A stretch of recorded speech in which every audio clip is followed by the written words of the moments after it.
Welcome to the Eclipse instructional video series. In this video, we'll walk through the process of submitting a site permit application in Eclipse. While all construction permit applications follow the same general format, the specific details requested may vary slightly depending on the permit type. Before starting any permit application, be sure to review the permit requirements on L&I's website at www.phila.gov/li. To help your site permit application go smoothly, there are a few important things to know before you begin. First, if your project requires a building permit, we recommend applying for it before seeking your site permit. This streamlines the process and avoids delays, as the site permit cannot be issued until the building permit is approved. Second, if you are a licensed contractor, make sure your insurance is valid and on file with L&I. If your insurance has expired, please update it as soon as possible by revisiting your license in Eclipse. Third, confirm whether any pre-approvals are required. Depending on your project, you may need approvals from other city departments before applying. Finally, once your permit is approved, you'll need to schedule inspections. Required inspections will be listed on your permit, and a certificate of approval will be issued once all inspections are successfully completed. If you need guidance on any of these topics, such as when a building permit is required, finding instructions to update your insurance, or pre-approval requirements, please visit the L&I website.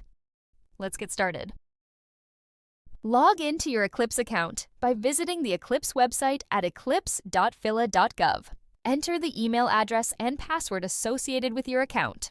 Then select Sign In. If you do not yet have an Eclipse account, you'll need to register an account first. For help creating an account, refer to the Creating an Account in Eclipse video. After signing into your account, you'll be directed to the Getting Started homepage. Scroll down to the Permits and Certificates section and select the Apply for a Permit or Certificate link.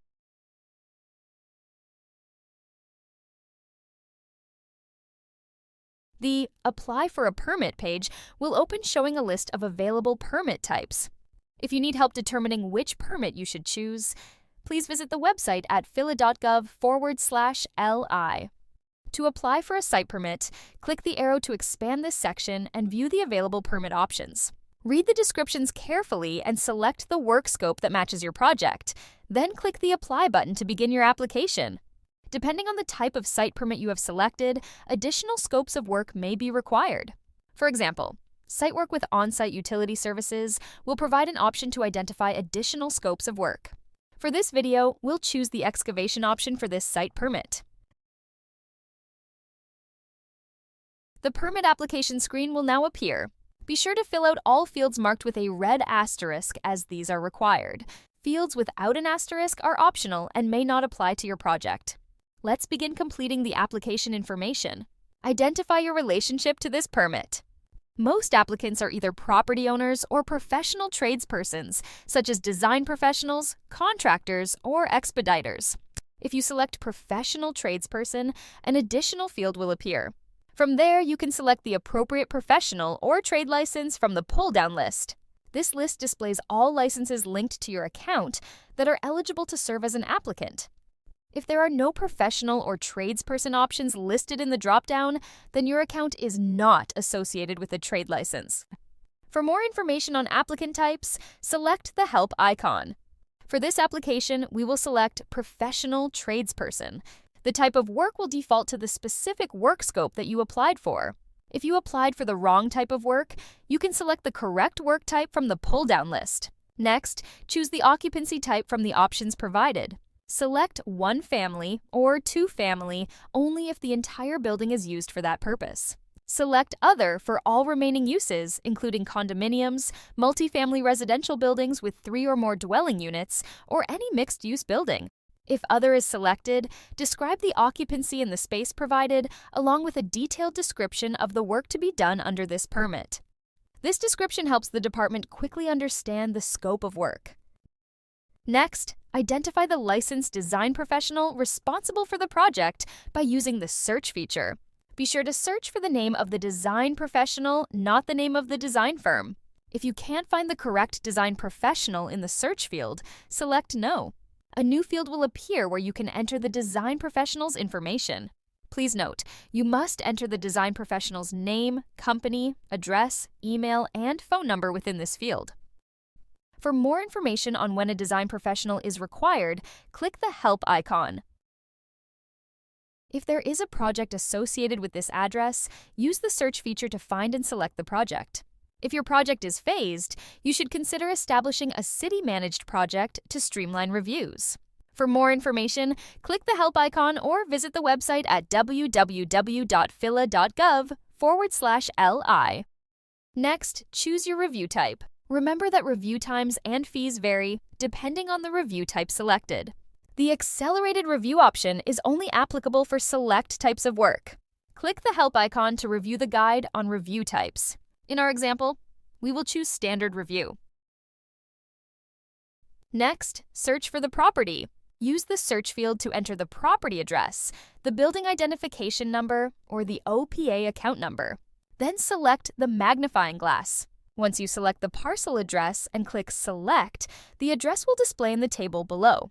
Please note that addresses must be registered with the Office of Property Assessment to appear here, and they may not always match the mailing address. Use the links provided if you need assistance.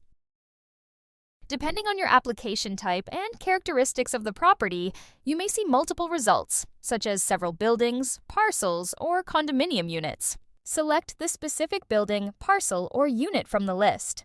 For work on an existing building, select the entry labeled Building. For all other applications, select the entry labeled Parcel. If the parcel has condominium ownership, be sure to choose the correct unit. For more information, click the Help icon to view the address location guide. Finally, use the specific location box to identify the exact location within the structure or on the property where the work will be performed. Before moving on, click the Save icon at the bottom of the page and select Next. A unique permit application number will now be automatically generated for you. This number, the type of application selected, and the status of your application will remain visible at the top of the screen throughout the process. You can exit your application at any time, but be sure to click the Save button at the bottom of the screen so your work is stored as a draft. Your draft will remain available on your Permits and Certificates dashboard for up to 60 days. At the top of the page, you will now see a navigation banner that helps guide you through your application. Sections that are completed will appear in green. Your current step is shown in dark gray, and light gray indicates sections that are either not started or still incomplete. You can click any section in the banner at any time to jump directly to that part of the application. On the property information page, you'll see a summary of the details for this address. If the property has an active violation related to unpermitted work or work that exceeded the scope of a previous permit, and it involves the same type of work as this application, a warning message will appear beneath the address. The owner information shown is based on the address selected earlier. If the property owner has changed, simply check the box and enter the updated owner details. You will be prompted to upload proof of sale on a later screen. Please note that this update applies only to the current permit. You may need to provide the corrected owner information again in future permit applications until the city's address database is officially updated. If you need help, click the Help icon to view the owner information guide. In our example, we will not make any changes to the owner information. This location information section is read-only and shows the possible impacts of your permit based on the address you entered earlier. These impacts may trigger prerequisite approvals or additional permit documents. For additional information about these potential impacts, click the Help icon. When you are done reviewing, click Next. The Project Details page is where you enter additional information about the project. Enter the estimated cost of the excavation work and total area of earth disturbance in square feet. Next, select the checkbox to indicate if the proposed site work will extend into the public street, sidewalk, or driveway. These entries may determine which reviews are required or may prompt you to provide additional information for your application. Select the Help icon for information on project detail requirements and related impacts.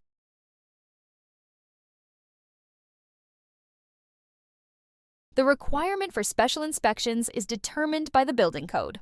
To find out whether this applies to your project, refer to the help icon or visit the website at www.phila.gov/li.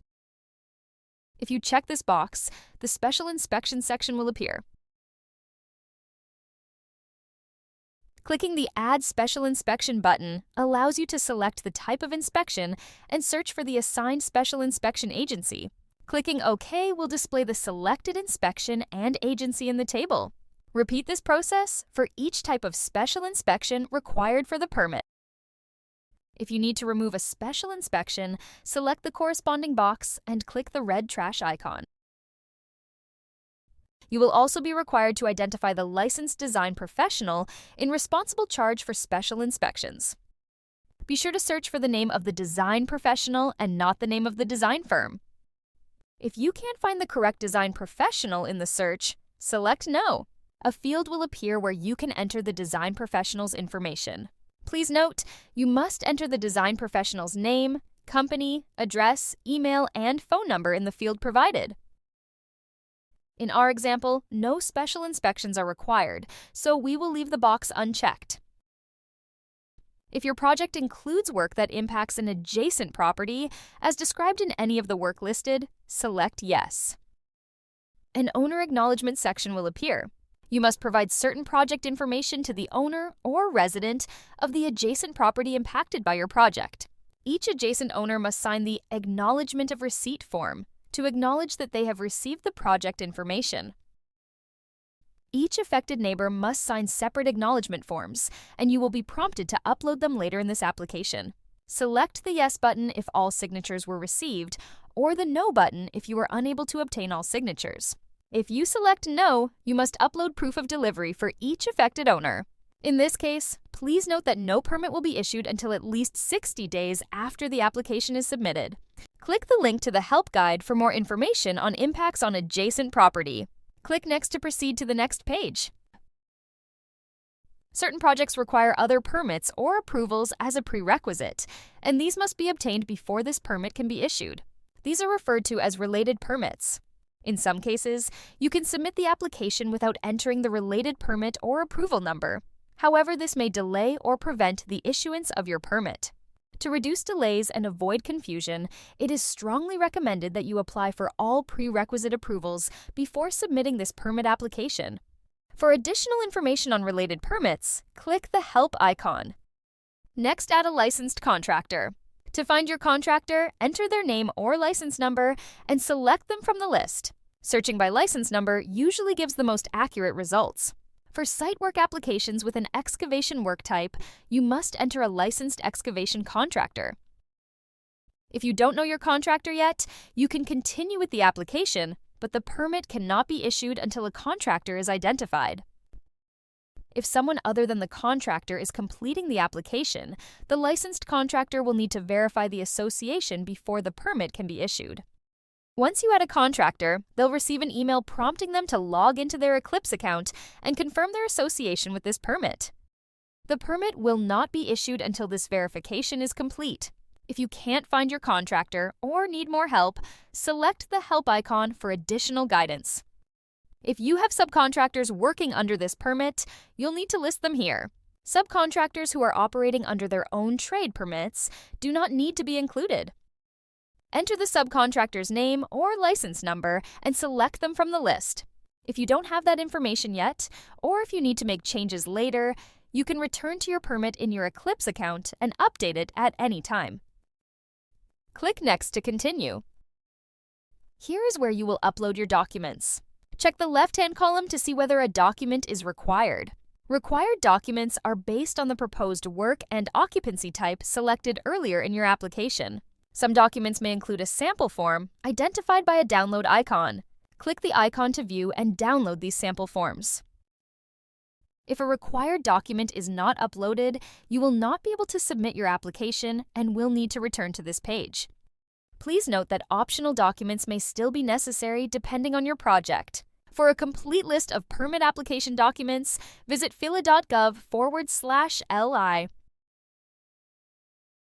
Click the Upload Files button to open the File folder on your computer and choose the PDF files you want to upload. You may also drag and drop files directly to upload. Please be sure to upload PDF files that are no larger than 75 megabytes. Once the documents are uploaded, select the document type from the drop-down menu. Items marked with a red asterisk are mandatory uploads. If you use the standard file naming convention for your electronic plans, also referred to as e-plans, all sheets within the file will automatically sort based on their name. Visit phila.gov/li for more information on the file naming convention. Error messages will appear at the bottom of the screen to alert you to any errors or incomplete sections that will prevent you from submitting your application. In our example, we attempted to upload a Word document.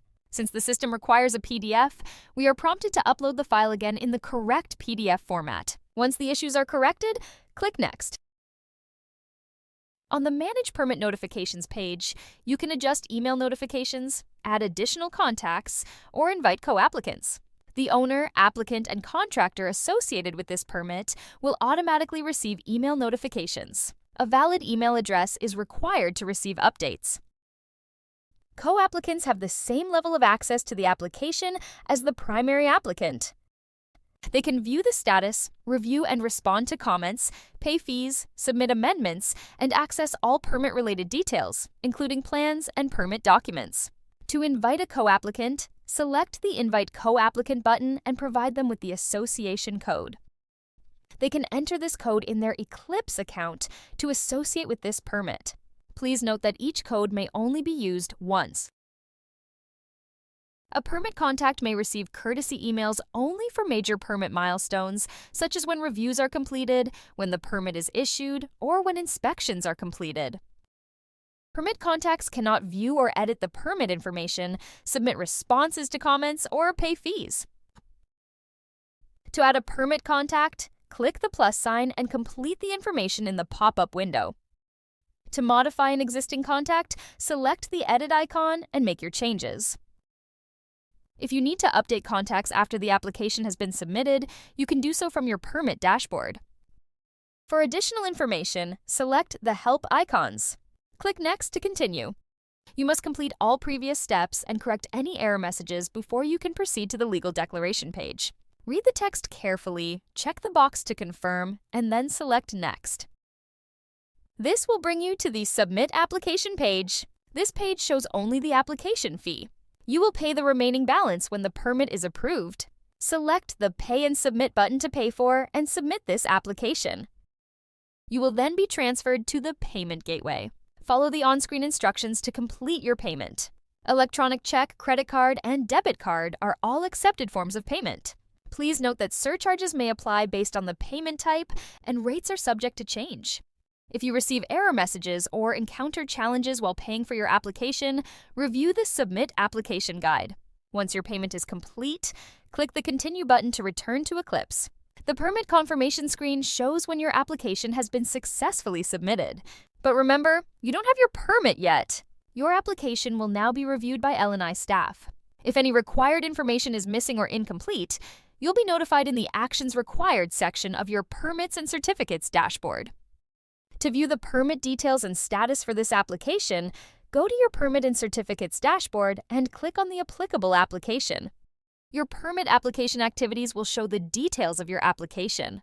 Review the page for information related to the application and available actions, such as submitting additional information, withdrawing your application, or requesting inspections. You will also be able to review permit summary details such as reviews, inspections, and contractors. Be sure to check back often as information may be updated as your application moves through the city's review process. Thanks for watching! For more information, refer to Eclipse how-to guides, Eclipse FAQs, and other useful Eclipse videos at phila.gov/li. And for any general information, you can contact 311.